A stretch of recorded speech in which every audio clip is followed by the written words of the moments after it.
You're naughty. I'm trying to do a story. So freaking special to me. Except when he's putting his claws into my neck. Why are you like this? 1 minute he wants a cuddle, and the next minute he's putting his claws into my neck. I don't understand you.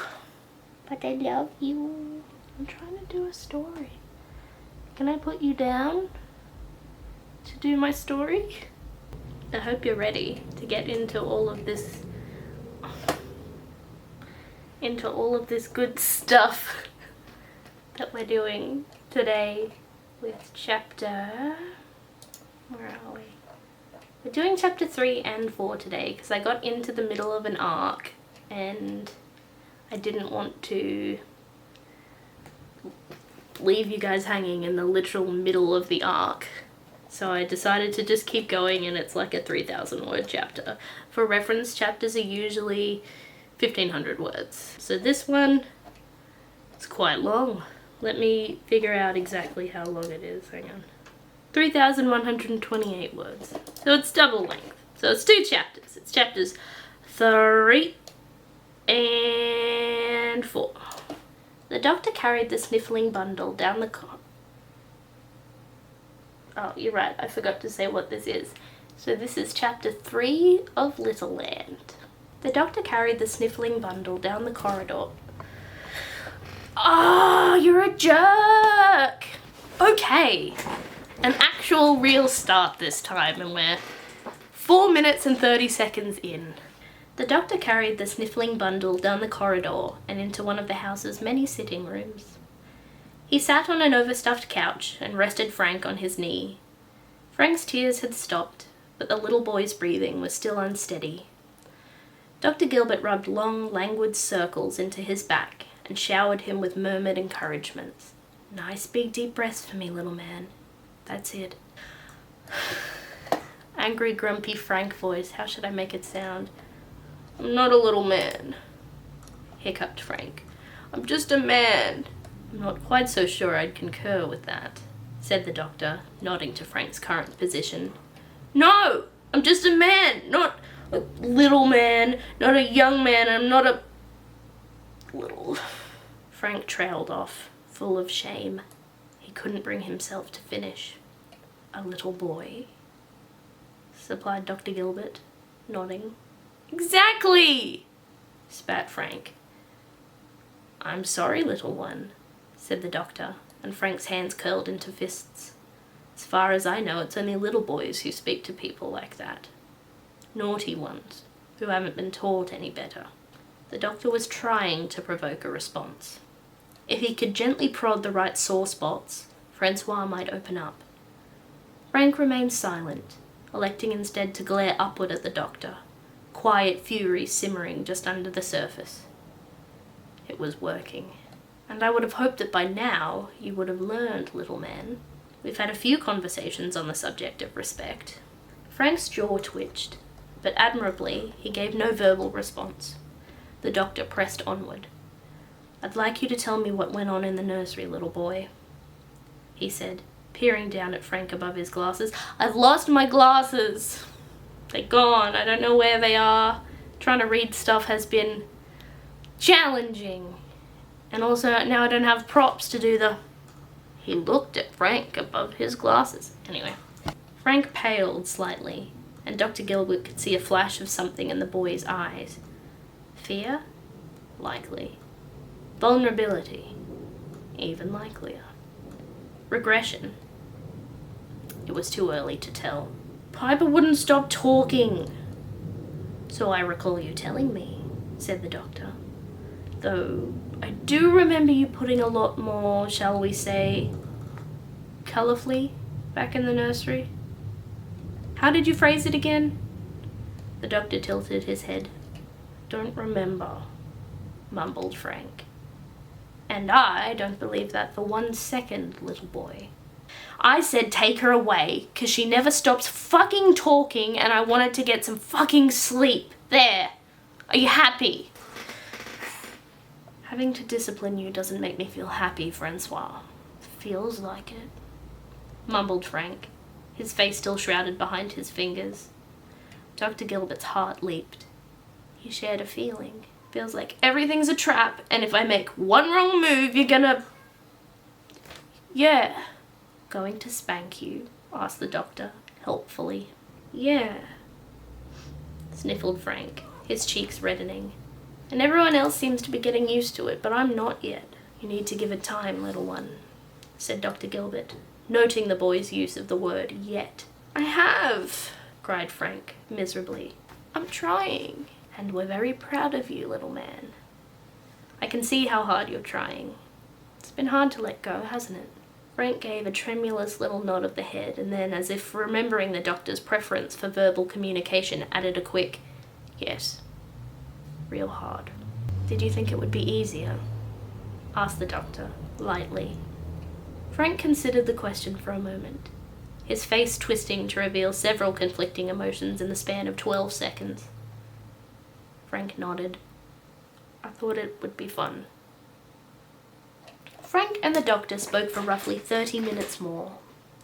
It had been difficult to coax Frank into opening up, but when he did, a steady stream of honest communication poured out. Dr. Gilbert had listened patiently and offered support, which the boy was receptive to.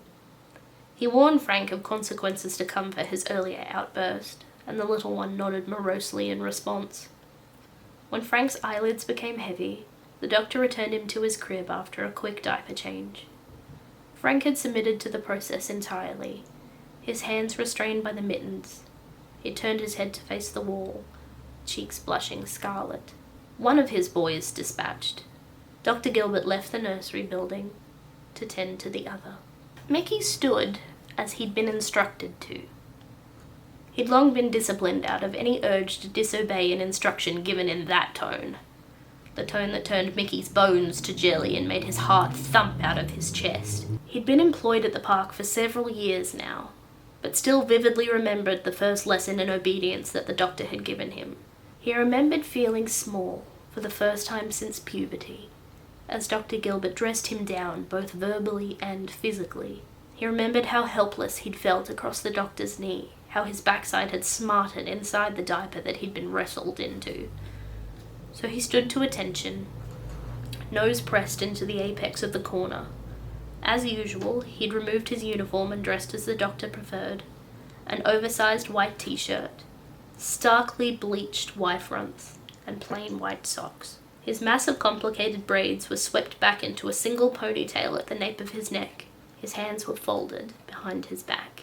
The doctor was a man who appreciated routine, and Mickey was required to follow these protocols rigidly, lest he earned a spanking with even more severity. Mickey had already earned a severe spanking. He'd never dared to backtalk the doctor to that degree. So why had he done it? What was making him act out? He'd been told to think about that very fact, but Mickey's mind was frozen. His stomach churned. Surely the doctor would understand if he couldn't give an answer, but still, he had to think. Mickey was sure he had enough time to think of an excuse. The caretakers would need a good length of time to debrief after today's shenanigans. Mickey bit his lip, regret for his earlier actions beginning to swell in his chest. The stress of the day had taken a lot out of him, and being unable to decompress with the others was proving difficult. Mickey curled his toes into the carpet, an attempt to distract himself. This small movement did little to reroute his spiraling thoughts. Think, Michael, thought Mickey. Why are you being such a shit? Blank. His mind was being obstinate. Think! What's wrong with you? Why are you being like this? Okay, said Mickey, aloud. What was I being like? What happened? Mickey looked up towards the ceiling in contemplation. I was excited, and I wanted to tell Ethan about the hug. He told me to stop, but I just didn't. Why didn't I stop? Blank. Come on! Cried Mickey. Michael, what are you doing? Mickey let his head flop against the wall with a grunt of frustration. Think. Think. Why didn't you stop? Why couldn't you have just stopped? Fuck! The door to the bedroom creaked open, and Mickey heard the doctor's heavy footfalls. Mickey's mind began to race. How much of that had he heard? The flesh on the back of Mickey's neck rippled in goose flesh. He straightened his posture and tried to center himself. The footfalls grew closer. Mickey could feel them as vibrations through the floorboards, and he knew that he was moments away from an extremely sore backside. Moments turned out to be incorrect, as, not 1 second later, Mickey felt a stinging swat across his bottom, and he squeaked, more out of surprise than pain. "You know how I feel about that kind of language, Michael," said Dr. Gilbert, softly in his ear. "Yes, sir. You can't abide it," quoted Mickey. "Exactly. And we'll be talking at length about that in just a moment. You may turn around." Mickey obeyed and turned towards his imposing authority figure, a hot pang of shame shooting through his belly. Dr. Gilbert had made himself seated on the bed. He held out a hand to his now trembling assistant. "Come, sir," said the doctor. His firm, authoritative tone washed over Mickey. It seemed to relax him, and he stepped forward to stand directly in front of his caregiver. Mickey folded his hands behind his back and bravely raised his eyes. "Good boy," said the doctor, nodding. "You're aware of what's about to happen?" Mickey swallowed. "Yes, sir," he said. "Tell me," said the doctor, leaning backwards slightly. "I am about to be spanked, sir." "Yes, Michael. You're about to be spanked very firmly. Do you understand?" "Yes, sir. I understand," Mickey replied, setting his jaw. He arranged his face in an approximation of calm and collected. "Told you to have a think about something, little boy. Can you tell me what that was?" asked the doctor, leaning towards the shaking boy. "You told me to think about what I wanted to gain from being, bad." "Are we bad, Michael?" asked the doctor. "No, sir," said Mickey, automatically. "You are not bad, little one," said Dr. Gilbert, his tone softening a touch. "You did a naughty thing, but you could never be bad." Mickey sniffled and gave a soft little nod. "Did you think about what you hoped to gain from your less-than-ideal behavior?" Mickey's face fell. "I tried, sir," he said. "Promise I tried to think about why I was acting up." "I believe you, darling boy. I could hear you from outside." The tips of Mickey's ears blushed feverishly. "I'm sorry. My brain just wouldn't let me think properly," said Mickey miserably. The doctor extended one of his impossibly large hands, and Mickey took it. "It's okay, little boy. Let's work it out together." The doctor made short work of Mickey's underpants. Made out of a thick, absorbent terry material, they closely resembled training pants that you would give a toddler. It was something the doctor required him to suffer through when he'd misbehaved. He was no longer permitted his regular clothes, no longer mature enough for regular underpants. He was stripped of his dignity in these moments, reduced to a small, helpless little boy. His dignity would be even further diminished when the spanking concluded. The doctor always made a point of bathing and dressing him for bed after a spanking. He tried not to think of what he'd be required to wear about his hips later in the evening. His padded briefs descended, leaving him bare-bottomed before the Gothic monolith who sat before him. His regret grew stronger, as it always did when he was inches away from Dr. Gilbert's knee. Soon, the doctor was placing his hands underneath Mickey's armpits and turning him over his knee. At 6'11", nearly 7 feet tall, Mickey had never reckoned with the possibility of such vulnerability until he first visited the park. Now, having been working aside the caregivers for several years, such vulnerability seemed commonplace. The doctor had such a powerful way of making him feel like a tiny, malleable, cherished little boy. He often forgot that back home, it was the opposite. He was soon secured and immobile over the doctor's knee, his bottom tilted towards the ceiling. A familiar place, it helped some to calm his racing heart.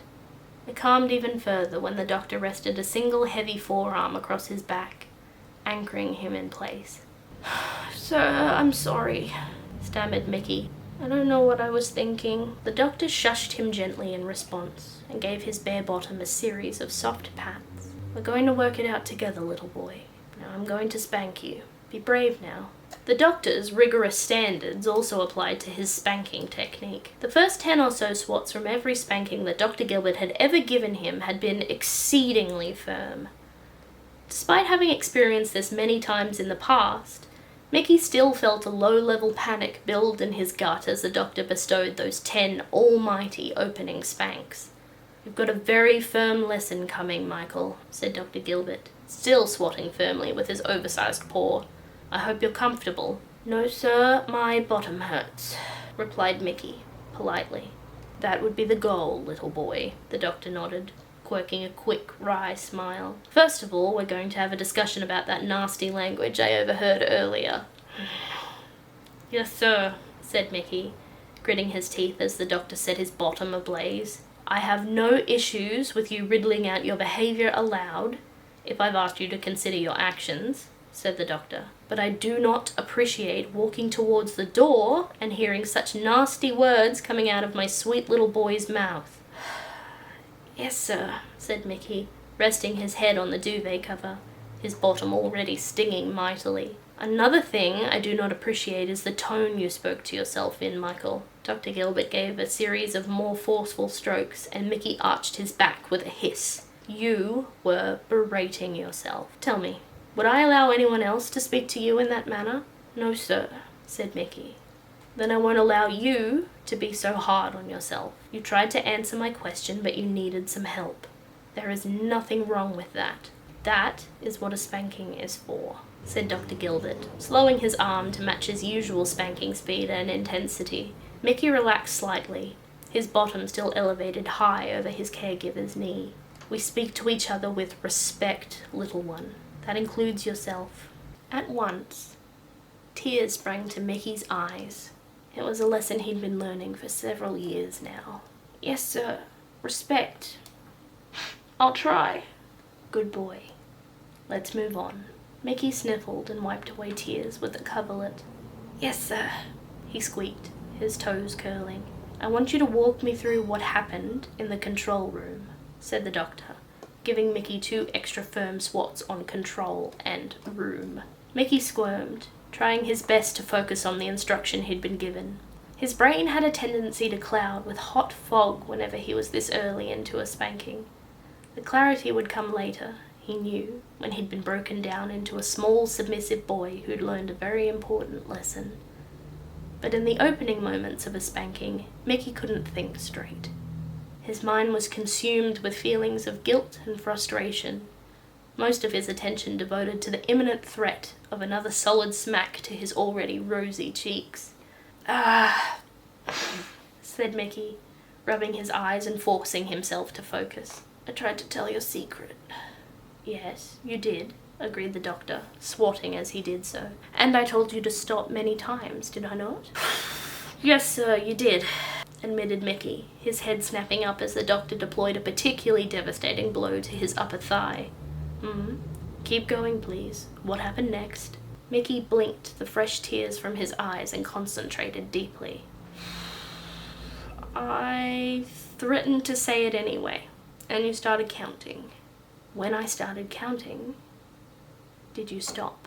"No, sir, I kept going," sniffled Mickey. "Then Oh, God!" cried Mickey, giving both of his legs a gentle kick after the last powerful strike. "Stay focused, Michael. What did you do next?" "I can't! You're hurting me!" "You can, little boy. You've survived a spanking before. Then what happened?" I told you not to interrupt," mumbled Mickey after a pregnant pause. "Ah, so you did," said the doctor, tightening his grip around the boy's waist as he squirmed to avoid the rapidly descending hand. "Then I started telling the secret." "Did. And I sent you to our room," said the doctor. Then he was silent. All that could be heard was the sound of flesh meeting flesh, and of one little boy sobbing into the quilt. Ordinarily, the doctor would have given the boy a moment to himself before asking, "The next question is, why did you do it?" But this time, Mickey was first to break the silence. "But why? Why did I do it? I don't know why I did it, Daddy. I'm sorry." Mickey rarely referred to the doctor as Daddy these days, but when he did, Dr. Gilbert knew that his boy had regressed entirely. He released Mickey's arms and began to rub his back with the now free hand, still spanking at reduced speed and intensity. There, little one, said the doctor in a hushed tone. Let's think about this together. It was a big day, wasn't it? Mickey nodded furiously. Uh-huh. Big day. Lots of things happened today. Can you tell me what some of those things were? Asked the doctor, still spanking the boy gently. Trees, sobbed Mickey. Yes, the little ones did something very dangerous, didn't they? Naughty, agreed Mickey, sniffling. And I had to spank Piper. You did, said the doctor, nodding. That's something big. You've never done that before, have you? No, first time, said Mickey. But I had to. Pip knows better. Ah, said the doctor, just like you know better, little boy. Although Dr. Gilbert's tone was gentle, the meaning prompted another wave of tears to stream down Mickey's cheeks. Sometimes, little ones need a reminder of the consequences, said the doctor, patting Mickey's bottom. Piper needed one, mumbled Mickey, but I didn't like giving it to her. It isn't a fun duty. It's true, began the doctor. Do you think that disciplining Piper is a duty you're comfortable having, little one? No, said Mickey, after a moment of thought. I don't want to be in charge. I'm beginning to think I might understand what happened earlier, said the doctor, lessening his speed until his swats were nothing but firm pats. What about you, little one? I wanted... Mickey trailed off, burying his face into the covers with a chagrined groan. Dr. Gilbert gave Mickey's backside a firm smack that made the boy rear up and hiss. I wanted to be little. I wanted to know that you were still your daddy, finished Dr. Gilbert, resting his hand atop the boy's flaming backside. Mickey collapsed over the doctor's knee and began to sob. Michael, as long as it's something you want, I will look after you. I will discipline you, and I will care for you, and I will love you. Should it be something you wish, I will always be your daddy. And that's the end! I hope you enjoyed those chapters of Littleland. I just realised that I forgot to say exactly where chapter 4 starts, but haven't decided that yet. Doesn't super take away from the immersion of everything, not having me stop to say chapter 4, so I'm just saying wherever you feel like chapter 3 stops and chapter 4 starts, you let that, you just have that. It can be your own personal decision.